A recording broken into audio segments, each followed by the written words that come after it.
ನೋಡಿ, ನಾವೆಲ್ಲ ಕಷ್ಟಪಟ್ಟು ಶ್ರಮಪಟ್ಟು ರಾಜಕಾರಣ ಮಾಡ್ಕೊಂಡು ಬಂದಿರೋದು. ನಮ್ಮ ಮೇಲೆ ಬೇಕಾದಷ್ಟು ಷಡ್ಯಂತ್ರವನ್ನು ಬಿಜೆಪಿ ಸರ್ಕಾರ ಮಾಡಿಕೊಂಡು ಬರ್ತಾ ಇದೆ. ಸಾವಿರಾರು ಕೇಸ್ ಇದೆ. ಏನೇ ಕೇಸು ತನಿಖೆ ಮಾಡೋಕ್ಕೆ ಸರ್ಕಾರಗಳಿಗೆ ಅವಕಾಶ ಇದೆ. ಅವರು ಲೋಕಾಯುಕ್ತ ಕೊಟ್ಟು ಮಾಡಿಸ್ಬೋದು. ಇಲ್ಲಿವರೆಗೂ ಕರ್ನಾಟಕ ರಾಜ್ಯದಲ್ಲಿ ಡಿಸಪ್ರೇಟ್ ಅಸೆಟ್ ಕೇಸು ಒಂದು ಕೂಡ CBIನವರು ತನಿಖೆ ಮಾಡ್ತಿರಲಿಲ್ಲ. ಯಡಿಯೂರಪ್ಪನವ್ರು ಕೊಟ್ಟಿದ್ದಾರೆ. ಯಾಕೆ ಕೊಟ್ಟರು ಅಂತ ನಿಮಗೆ ಗೊತ್ತಿದೆ. ತರಾತರಲ್ಲಿ ಕೊಡುವಂಥ ಅವಶ್ಯಕತೆಯೂ ಇರಲಿಲ್ಲ. ಹಿಂದೆ ನನಗೆ PMLA ಕೇಸ್ ಹಾಕಿ ಜೈಲಿಗೂ ಕಳಿಸಿದ್ರು. ಜೈಲು ನೋಡಾಯಿತು. ಬಟ್ ಅವತ್ತು ಹೇಳಿದೆ ನನಗೆ ನ್ಯಾಯ ಸಿಗ್ತದೆ ಅಂತ. ಅಲ್ಲೂ ಕೂಡ ನನಗೆ ED ಕೇಸು ವಜಾ ಆಯಿತು. ಸೊ ನಾನೇನು ತಪ್ಪು ಮಾಡಿಲ್ಲ ಅಂತ ಅವತ್ತು ವಾದ ಮಾಡಿದ್ದೀನಿ, ಇವತ್ತು ವಾದ ಮಾಡಿದ್ದೀನಿ. ಇವತ್ತು ಜಯ ನನಗಿನ್ನ ಹೆಚ್ಚಾಗಿ ಕರ್ನಾಟಕ ರಾಜ್ಯದ ಸರ್ಕಾರಕ್ಕೆ, ನಮ್ಮ ಮುಖ್ಯಮಂತ್ರಿಗಳು ಇದು CBI ಕೊಟ್ಟಿದ್ದು ಸರಿ ಇಲ್ಲ, ಅವರು ತನಿಖೆ ಮಾಡಬೇಡಿ ಅಂತ ಹೇಳಲಿಲ್ಲ.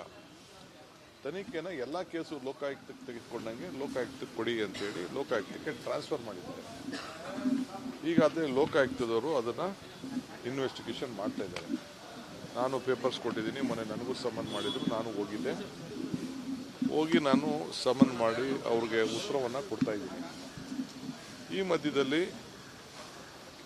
CBIನವರು ನಮ್ಗೆ ಕೊಟ್ಟಿರೋ ಹಕ್ಕು, ಇದನ್ನು ನೀವು ಕೊಡಬಾರ್ದು, ನೀವು ಕೊಟ್ಟಿದ್ದು ಸರಿ ಇಲ್ಲ, ನಾವು ಅರ್ಧ ಇನ್ವೆಸ್ಟಿಗೇಷನ್ ಮಾಡಿದ್ದೀವಿ ಅಂತ ಹೇಳಿದ್ರು.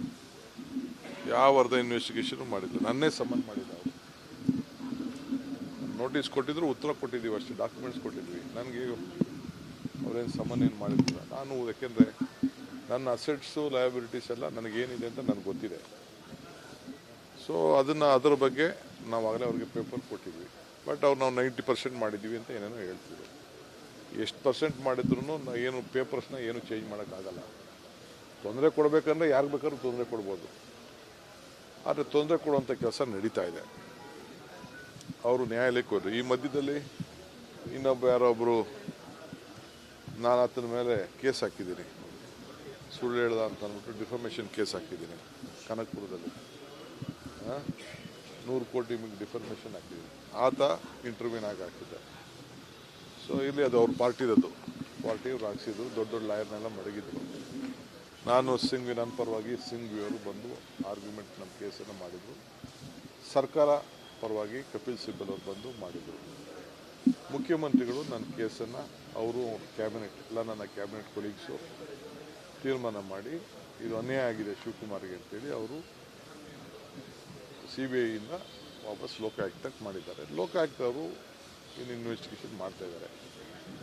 ಸೊ ಇವತ್ತು ಏನು ಸರ್ಕಾರ ತೀರ್ಮಾನ ಮಾಡಿದೆ ಅದು ಸರಿ ಇದೆ ಅನ್ನೋದನ್ನು ಹೇಳಿದ್ದಾರೆ.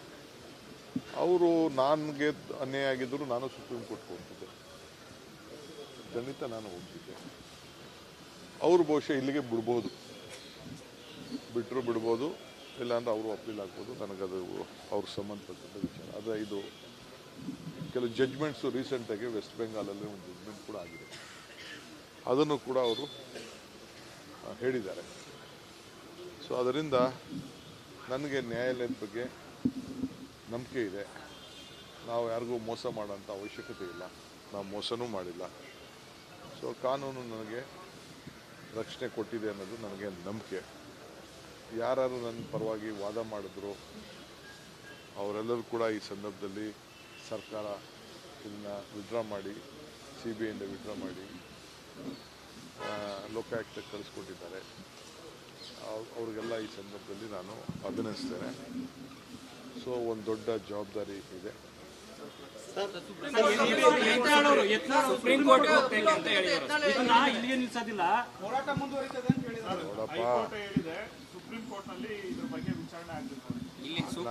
ನಾ ಬೇಡ ಅಂತ ಹೇಳ್ತಾ ಇದ್ದೀನ.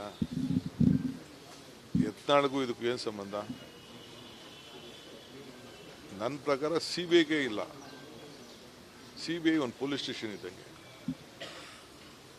ಸುಪ್ರೀಂ ಕೋರ್ಟ್ ಅವರು ಈಗ ಹೈಕೋರ್ಟ್ ಇರೋದಷ್ಟೇ, ಇದು ಸರ್ಕಾರಗಳ ವಿಚಾರ ಅಂತ. CBI ಸರ್ಕಾರ ಅಲ್ಲ, CBI ಒಂದು ಪೊಲೀಸ್ ಸ್ಟೇಷನ್ ಇದ್ದಂಗೆ. ಅವರು FIR ಹಾಕವ್ರೆ. ಸರ್ಕಾರಕ್ಕೆ ಅದಕ್ಕೆ ಅಧಿಕಾರ ಇದೆ, ನಾನಿಲ್ಲ ಅಂತ ಹೇಳಿಲ್ಲ. ಕೇಂದ್ರ ಸರ್ಕಾರಕ್ಕೆ ಅಧಿಕಾರ ಇದೆ, ನಾನಿಲ್ಲ ಅಂತ. ನೋಡೋಣ, ನಮಗೂ ನ್ಯಾಯಾಲಯ ಇದೆ, ಅವ್ರಿಗೂ ನ್ಯಾಯಾಲಯ ಇದೆ. ರಿಲೀಫ್ ಅನ್ಕೋತಿರೋ ಇದೊಂದು ಬ್ಯಾಟಲ್ ಶುರು ಆಯ್ತು ಅಂತ ನೋಡಪ್ಪ, ನಾನು ಸಾಯಗಂಟ ನನ್ನ ಮೇಲೆ ಇದ್ದಿದ್ದೆ.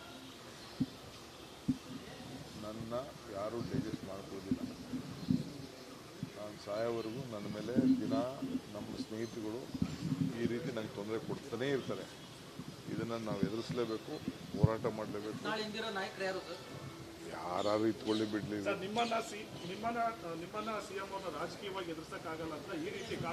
ಖಂಡಿತ. ಈಗ CM ತಾನೇ ಏನಿದೆ ರೀ, ಏನು ಅವ್ರ ಕಾಲದಲ್ಲಿ ಏನಾದ್ರು ಮಾಡಿದ್ರಾ, ಇಲ್ಲ ಏನಾದ್ರು ಮಾಡಿದ್ರಾ? ಈಗ ಇವ್ರದ್ದು ಯಾವ್ದಾದ್ರು ಜಮೀನು ಹೋಗಿದ್ರೆ ಬಿಟ್ಬಿಡ್ತಿದ್ರಾ? ಪಾಪ ಅವ್ರಿಗೂ ಗೊತ್ತಿಲ್ಲ. ಅವ್ರಿಗೆ ಸುಮ್ಮನೆ ಅವ್ರ ಹೆಸರು ದೊಡ್ಡದಿದೆ ಅಂತ ಅಂದ್ಬಿಟ್ಟು ಅವ್ರನ್ನ ವೀಕನ್ ಮಾಡಬೇಕು, ಮಾನಸಿಕವಾಗಿ ವೀಕನ್ ಮಾಡಬೇಕು ಅಂತ ಅವ್ರು ಮಾಡ್ತಿದ್ದಾರೆ. ನಾನಂತೂ ಮಾನಸಿಕವಾಗಿ ಜೈಲಲ್ಲಿದ್ದಾಗೂ ನಾನು ವೀಕನ್ ಆಗಿಲ್ಲ. ಜೈಲು ಹೊರಗಡೆ ಇದ್ನಲ್ಲ ತಿಹಾರಲ್ಲಿ, ಅವತ್ತು ನಾನು ವೀಕನ್ ಆಗಿಲ್ಲ, ಇವತ್ತೂ ಆಗಿಲ್ಲ, ಮುಂದಕ್ಕೂ ಆಗಲ್ಲ. ನಾನು 4:15 ಗಂಟೆಗೆ ಜಡ್ಜ್ಮೆಂಟ್ ಬರ್ತಿತ್ತು, ನನ್ನ ಸ್ಟಾಫ್ ಎಲ್ಲ ಇದ್ರು, ಏನು ನಮ್ಮ ಸಾಹೇಬ ಹಿಂಗೆ ಕೂತವ್ರು ಅಂತ ನೋಡ್ತಾ ಇದ್ರು. ನನಗೆ ಭರವಸೆ ಇತ್ತು, ನಮಗೆ ನ್ಯಾಯ ಸಿಗ್ತದೆ ಅಂತ. ವೆರಿ ಸಿಂಪಲ್ ಲಾ, ಏನು ದೊಡ್ಡ ತಲೆ ಕೆಡಿಸ್ಕೊಳ್ಳೋಂಥ ಲಾ ಅಲ್ಲ. ಸರ್ಕಾರ ಕೊಟ್ಟ ಪರ್ಮಿಷನ್ನ ವಿಡ್ರಾ ಮಾಡಿ ಬೇರೆಯವ್ರು ಕೊಟ್ಟಿದೆ. ಇನ್ವೆಸ್ಟಿಗೇಷನ್ ಮಾಡಿಬಿಡಿ ಅಂತ ಸರ್ಕಾರ ಹೇಳಿಲ್ಲ. ಅದಕ್ಕೆಲ್ಲ ಅವರು ಸರ್ಕಾರನೂ ಬೇಕಾದಷ್ಟು ಲೀಗಲ್ ಒಪಿನಿಯನ್ ತೆಗೆದುಕೊಂಡಿತ್ತು. ಆಮೇಲೆ ಮಾತಾಡೋಣ. ನೋಡಿ, ನಾವೆಲ್ಲ ಕಷ್ಟಪಟ್ಟು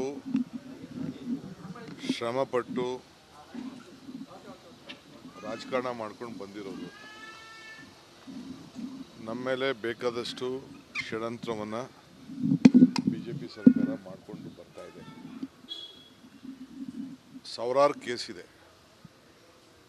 ಏನೇ ಕೇಸು ತನಿಖೆ ಮಾಡೋಕ್ಕೆ ಸರ್ಕಾರಗಳಿಗೆ ಅವಕಾಶ ಇದೆ. ಅವರು ಲೋಕಾಯುಕ್ತ ಕೊಟ್ಟು ಮಾಡಿಸ್ಬೋದು. ಇಲ್ಲಿವರೆಗೂ ಕರ್ನಾಟಕ ರಾಜ್ಯದಲ್ಲಿ ಡಿಸಪ್ರೇಟ್ ಅಸೆಟ್ ಕೇಸು ಒಂದು ಕೂಡ CBIನವರು ತನಿಖೆ ಮಾಡ್ತಿರಲಿಲ್ಲ. ಯಡಿಯೂರಪ್ಪನವ್ರು ಕೊಟ್ಟಿದ್ದಾರೆ. ಯಾಕೆ ಕೊಟ್ಟರು ಅಂತ ನಿಮಗೆ ಗೊತ್ತಿದೆ. ತರಾತರಲ್ಲಿ ಕೊಡುವಂಥ ಅವಶ್ಯಕತೆಯೂ ಇರಲಿಲ್ಲ.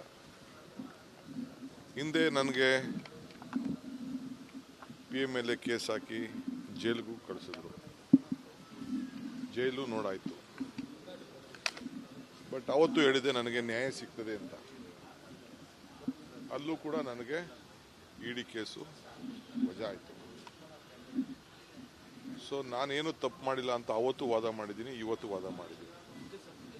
ಇವತ್ತು ಜಯ ನನಗಿನ್ನ ಹೆಚ್ಚಾಗಿ ಕರ್ನಾಟಕ ರಾಜ್ಯದ ಸರ್ಕಾರಕ್ಕೆ, ನಮ್ಮ ಮುಖ್ಯಮಂತ್ರಿಗಳು ಇದು CBI ಕೊಟ್ಟಿದ್ದು ಸರಿ ಇಲ್ಲ, ಅವರು ತನಿಖೆ ಮಾಡಬೇಡಿ ಅಂತ ಹೇಳಲಿಲ್ಲ. ತನಿಖೆನ ಎಲ್ಲ ಕೇಸು ಲೋಕಾಯುಕ್ತಕ್ಕೆ ತೆಗೆದುಕೊಂಡಂಗೆ ಲೋಕಾಯುಕ್ತಕ್ಕೆ ಕೊಡಿ